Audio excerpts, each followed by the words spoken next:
listening to another Rock the Bells radio exclusive. Another Rock the Bells radio exclusive. The Drama Hour, hosted by Papoose. What's up, y'all? It's Papoose. Hear it again in the Sirius XM app. Just search Papoose. Warning. The Drama King is in the building. Listen, y'all already know, man, on this Drama Hour, all we represent is authenticity, and as I told y'all, I ain't come here to play. Hold on. On the line, we got a West Coast legend. Not just a West Coast legend, a worldwide legend. Don't get it fucked up. I used to watch this brother when I was a kid on Video Music Box, man. Original gangster, man. Straight up and down. Y'all better pay attention, man. He was moving them records like he was moving. Never mind. Listen, I ain't even gonna talk about his Grammys. I ain't gonna talk about the image of. I ain't even gonna get into the Hollywood Walk of Fame because that doesn't define who he is. He's just a real motherfucker, man. When he say he gonna do something, the man does it, man. Also, we represent the same crew, SMG. That stands for Sex, Money, and Nevermind. Listen, man, who we got on the line? Hey, what up, Pap? It's Iceberg. What's good? Yo, Ice, man, we appreciate you coming on the Drama Hour. It means a lot, brother. Hey, man, listen, man. I owe a lot to K-Slay. I've known you since you were a youngster, man. You know, Smooth the Hustler introduced me to you. I said, this man got SMG tatted on his arm. That's just real. So, you know, and to me, honestly, you know, you top tier of the top tier rappers, you know? Thank you. So I totally respect.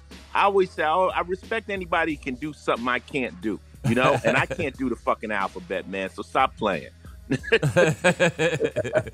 Nah, Ice, I appreciate that. That mean a lot coming from you, man. You know that. That's what's up. Nah, definitely, man. So one of the first questions I want to ask you, man, because a lot of brothers get into hip hop and they get stuck. You know what I'm saying? And you was one of them brothers who was able to come from the street, come into this hip hop thing, but then you transition into the acting. You know what I'm saying? And at what point did you know and realize, damn, I could really do this acting shit? Because you a real motherfucker. So when did you know you could be an actor? Well, see, the thing is, Pap, I'm not really a rapper, right? I was in the streets and rap happened and I taught myself how to rap. Like, nobody's like born a rapper. Like, you saw it, you're a fan first. Like, even if you playing in the NBA, you start watching basketball, then you say, I think I want to try to do that. You feel me? So when I was doing other things, I'm so old that when I was hustling, there was no rap. You dig? Like, these options weren't open. And when I heard hip hop, I was like, I could really fuck with that. I like it. It was intoxicating. So I tried to do it. I ended up putting my own twist on it, rapping about the life I was living. And, you know, we birthed this genre called gangster rap. Now, by not truly being a rapper, more of a hustler, as options started to open to me, I was like, I'm going to try it. You know what I'm saying? So when I did New Jack City, I was scared to death because I was dropping an album called Original Gangster that year, and they wanted me to play the police. So I thought it was career suicide, you know? Right. Wow. But the homies was like, nigga, you running around here talking about you ain't got no opportunities and you gonna turn down chance to act? Nigga, are you kidding me? Like, you know, and everybody know you ain't the police, nigga, so act. And once I started trying other things, I was like, yo, we cut for a lot of shit. I bet you never thought you'd be hosting a radio show. You know what I'm saying? Thanks. Like, we're cut for a lot of things. And if you really a hustler and a player, you gonna find out there's a ton of shit you could do. So I didn't ever want to just, I'm not gonna say just limit yourself to be a rapper, but if you can become successful at anything, you might be able to become successful at several things or a lot of things, because it's a work ethic, Pap, at the end of the day. No, that's real talk. Yo, Ice, man, a lot of the ghettos across America, man, they gentrified now. You know what I'm saying? So when I be talking to, like, even my kids, you know what I'm saying, they be saying, you know, or a lot of the younger homies, I'm from here and I'm from there. But y'all, that's cool, I get it. But they don't know what it was like before gentrification and some of the things that we had to go through so things could be easier for them. Like, what was it like growing up on the West Coast, man? You know what I mean? Before, back then. I was actually born in Newark, New Jersey. And I lost my mother when I was in the 3rd grade. I lost my father when I was in the 7th grade, and I was shipped to Los Angeles to live with my aunt.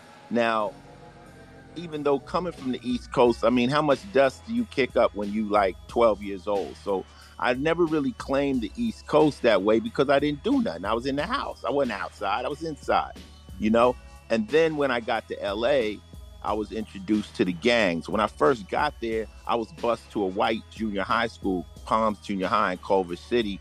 So I still didn't have contact. I really didn't have contact with the hood of LA until I got to high school. And then I got introduced to the Crips, you know, the Brims at the time and all that gang culture. I never been a member of the gang, but the neighborhood I come from would be considered Overhill, Rolling 60s, where Nipsey's from, because Crenshaw High School is in the 60 hood.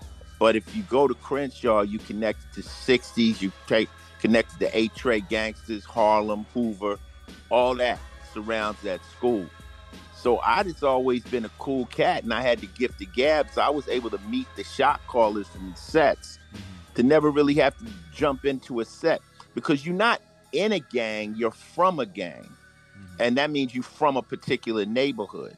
So by me being like on the outskirts of the 60s, I never had to really jump in or get involved. Niggas don't really get jumped in every set. You can just get put on, you know? But I've kind of had diplomatic immunity, man. But growing up, man, you know, I tell people I navigated the hood. Like any people that say, oh, you could just boss your way through the hood, that ain't really how it's done. It's like you navigate it, and somehow you and I survive a lot of close calls, a lot of situations that could have ended it for us.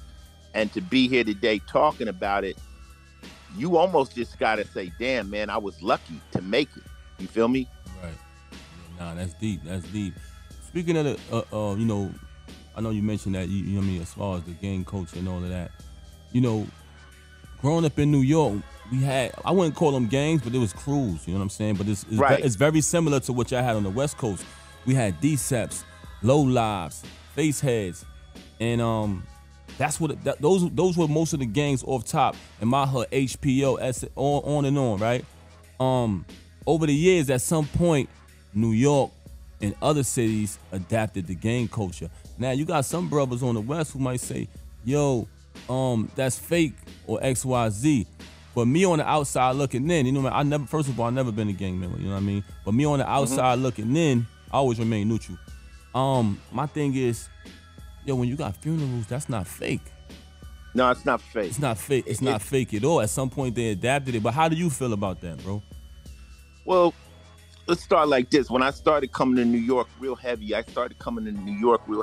when I dropped 6 in the morning, and I was introduced to the Decepticons, Supreme Magnetic. I know a lot of, I met different cats from Low Life. I'm good friends with Thurston Howell, all that. So I understood, rep was one of the most incredible rappers in the world, Thurston. Fuck what you heard. My God. That nigga's dope. But I understand how crews operate. And your biggest mistake is thinking they fake. That's the big mistake. You run into, you know, Latin kings out here. They the Latin kings. And that's just what it is. The gang culture spread cross country. Really, cocaine spread it. You know, because at one time, Miami was the hub for the coke. Then it became Mexico. So it started to come through California, and Cali had it cheaper than everybody else, you know? So a lot of cats from LA would send people from the different sets to different places. Like everybody from LA got a cousin in every one of the 50 states. You feel me? So if the A-Tray gangsters sent somebody to St. Louis with the sack, there might be an ETG set out there. You feel me? So it started to morph like that. Then it got popular to like suburban kids to say, oh, I'm in a gang and this, that, and the third. But like when you're out here in New York and you run into the Bloods, it's the Bloods, right? It's still a bunch of motherfuckers with guns, and their affiliation really doesn't matter. They still a gang, and they'll still murk you, you know what I'm saying? So I don't, me myself, I never challenge the hood. My thing is like, if you challenge the hood will catch that fade. You know, That's real shit. The hood will catch that fade. So the minute you say, "Hey, I'm the tough guy and I don't play that and this, that, and the other," them niggas will make you. They'll teach you. You know. So I humble myself to any environment I'm in, because most of the times I'm not from there. I'm in Brooklyn. I'm in Queens. I'm in wherever, and anybody could get it.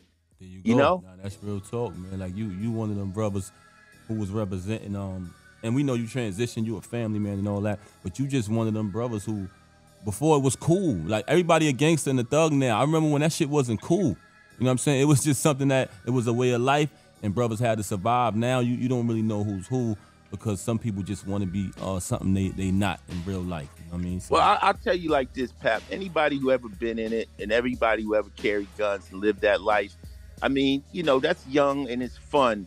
But at the end of the day, the problem really is men are trying to find masculinity, and masculinity in the hood is being tough. And the gangster is the toughest of the tough. So that's attractive to women. That's attractive to other niggas. Who's the toughest? Who's the least scared? That's all good. I got that. That's the hood. But when you move out of that and you move into the corporate world, legitimate world, where motherfuckers are really making billions of dollars, they don't care nothing about how tough you was or how many bodies, or not bodies, who anyone who would claim bodies has lost their motherfucking mind. Right. But how much time they don't care about that. And it's funny because I watch the internet and I watch, our admiration for the criminal. Like, that's something that we grow up just tuned into. Like, the toughest guy, the biggest gangster, whoever, that's a big thing to us. But we got to deprogram ourselves from that. You know what I'm saying? But that's easy to say now for me because I'm out of that world. You feel me? There you go. I say the same fucking thing, Ice. What you just said, I say the same thing. A lot of brothers, they get on these podcasts and they get on these platforms and they start saying what's snitching and what's not snitching. If you're not in the street, I don't feel like you are in the space, or you are, have the right to speak on that. You can't say who's a snitch and who's not, because you're not living that lifestyle. Yes, we can sit on our fancy couches on our podcast and say, oh, that's snitching is okay, or that's not okay. Why are we trying to dictate what's okay and not okay in the street and a lifestyle that we're not living? Very easy for me to say that, but for the brother out there who trying to put food on his table and he might be doing something that he got no business doing, and somebody might see that and call the police, he's not going to look at that as, oh, it's okay, it's just a civilian. Yeah, I'm going to look at it like that because I'm a grown-ass man with a family, but I can't tell that brother how to think. I'll break it down for you, okay? The way I learned the code, right? And I learned the code from guys older than me. Like, if you're not involved in a crime, then you had no bit, let's put it like this. If me and you go out and do something and both of us get caught, and you tell on me to lower your sentence, that's snitching. Thanks. That's snitching, because both of us were involved in the crime. We both knew what we was getting into, and then I just went out on you to get out. That's snitching. Okay? If me and you are selling drugs and the old lady down the hall tells on us, she ain't snitching. She's not involved in crime. She's a citizen, and she's going to tell on us. So if you never want to snitch, here's a good way. Just don't break the law. If you never break the law, there's no chance that the police could put pressure on you to tell on somebody. But like with the RICO Act, what they do is they say, okay, we gonna bust everybody in this organization to the nigga that washes their cars and give all you motherfuckers 25. Well, he ain't gonna do 25. He wasn't even getting the big money. But that's what the RICO does. The RICO makes the smallest guy take the same charge as the big guy, and everybody will eventually roll over. And, it's hard to say what a motherfucker do when you're looking at 25 to life, There you go. So I personally, to avoid snitching, I stopped breaking the law. And when I was breaking the law, I was down with the code. I would hold my water. If me and you went out and did something, I'm not going to rat out you to get out of it. We both got to do the time, but Just don't break the law. Yo, if Ice, you man. don't break the law, there's no reason you would snitch unless you just a hating ass nigga who knows niggas down the street is getting a lot of money and you just want to go tell on them niggas. That's that weirdo shit. Yeah, there you go, man. And you know what? That's exactly what we're not doing. We're not breaking the law. I love that part. Yeah, because how could they pressure you to snitch, Pap? It ain't gonna happen. Impossible. Hey, it ain't gonna happen. Yo, you know who did it? I don't. You know, like when I got out of the game, right? I told my boys when I got into this rap shit, I said, look, I'm not finna do it no more. So don't even talk around me about it. I don't want to know. Treat me like I'm bugged. Treat me like they following me. Don't tell me shit. I want to be able to pass a polygraph. I don't want to know whatever, because I'm about to exchange that life for this life. And they had to respect that. Well, they didn't have to respect it, but they did, because I was a stand-up guy all my life. So they like, Ice, you finna do this? I'm like, man, I'm not finna break the law, man. I don't jaywalk in New York. Papoose, I don't even take toothpicks out of restaurants, nigga. I don't fuck around.